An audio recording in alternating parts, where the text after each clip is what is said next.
Yo guys, Stats here, and today we are going to be showing you guys my render settings, and I use Sony Vegas 12 for this.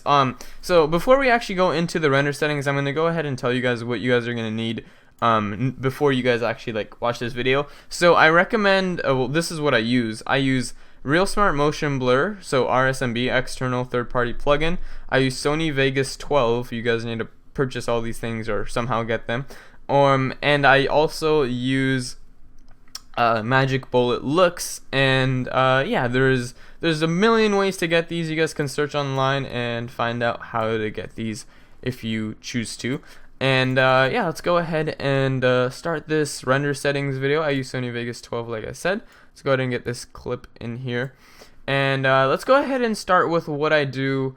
So first off, I always, when I open this, I have this already as a preset, but what a lot of people always wonder is, why does it not look 60 frames per second even though I rendered it in 60 frames per second here? Well, it's because you have to come to your project properties, and yours won't look like this. Yours will look something like, if I come here, yours would probably look like something like this. And yeah, so you'd come here and you'd be like, oh, it's like this, and you know, it's like it's not 60 FPS, it's 30 FPS. So you gotta come here, you gotta change it to HD 720p 60p, and then you come down to the frame rate and you actually switch it to 60. Some people like 54, but I just prefer 60, and that's all you have to do here. And you click start all projects with this, and you what is this? Yeah, and you click apply, and that will change that to 60. As if you see the frames actually change, and now there's 60 frames per thingy instead of 30. And after that, you come in. Now I'm gonna go ahead and show you guys like what I do to my videos, and then I'll show you guys the render setting. Actually, yeah, and then I'll show you the render settings at the end. So what I do to my videos are, I use the two plugins that I told you guys about, Real Smart Motion Blur and a Magic Bullet Looks. I have two presets, but I'll go ahead and drag and drop this. I have a preset. You guys can go ahead and pause right now and, you know, copy these down and put them in for yourself. And assuming you guys paused and wrote those down, you should get something that looks like this. And what I like about this motion blur is it's not too much, but it's not like where it's not noticeable. It's like the perfect amount of motion blur, and that's why I really like this. And at the end of this video, I'll run this clip. I'll play this clip at the end so you guys can kind of see what these render settings kind of give you, and you know, if you guys want that, like if that's what you want for your render settings. And also, you guys requested this a lot, so I'm assuming you guys would.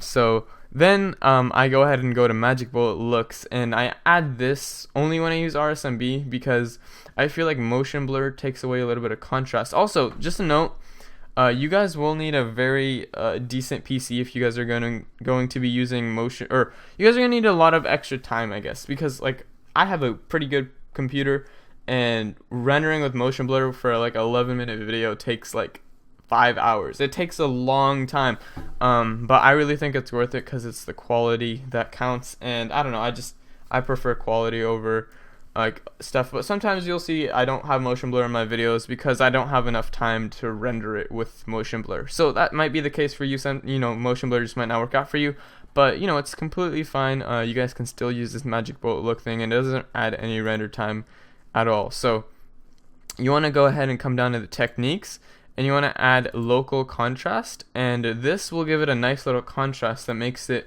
a lot more vibrant. Here, I'll go ahead and show you guys like what's the difference here. If I go ahead and pull this up here, and let me just go to pull this out of the box. Here we go, and let's move this on this side. So if you look here, you know, it looks pretty nice. Alright, so this is what it looks like without the contrast, like without width.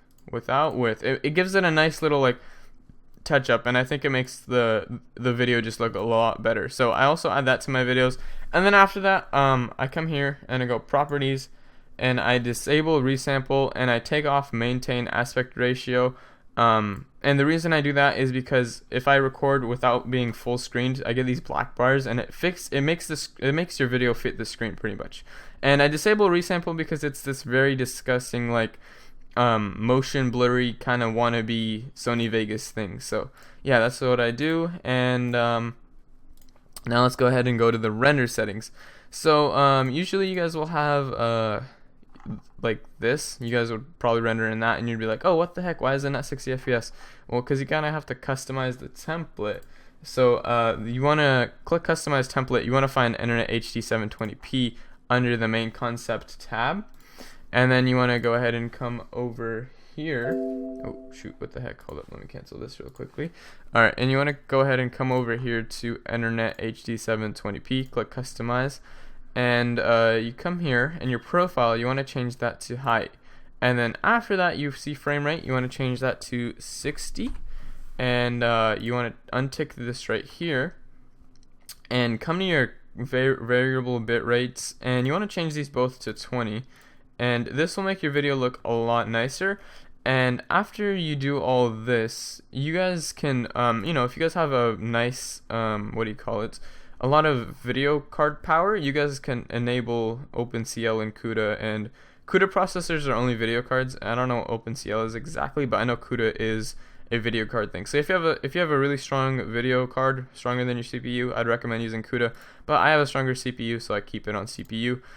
And then I go to projects, and I just change this to best, and that is about it for that. And then I click, well, you guys want to name this, so I would just put 60 FPS, or yeah, 60 frames per second, and click save. And then after that, it would have a little equal sign, which means it matches your project settings, which means it's 60 frames per second. Then you want to go ahead and give it a little star, so every time you look for it, it's just right there, and it's right there. Like, yeah, I had one failed attempt, if you guys see here. I had like really bad commentary, but you know, it's better now, okay? And then you just render it, and I'm gonna go ahead and render this video right now as video thing, and I'll go ahead and attach that to the end of this so you guys can kind of see what the render quality looks like, and if you like it. And that is about it. Hopefully you guys did enjoy this render settings video, and hopefully it helped some of you guys. And yeah, peace. I'll see you guys tomorrow in SG video. Bye.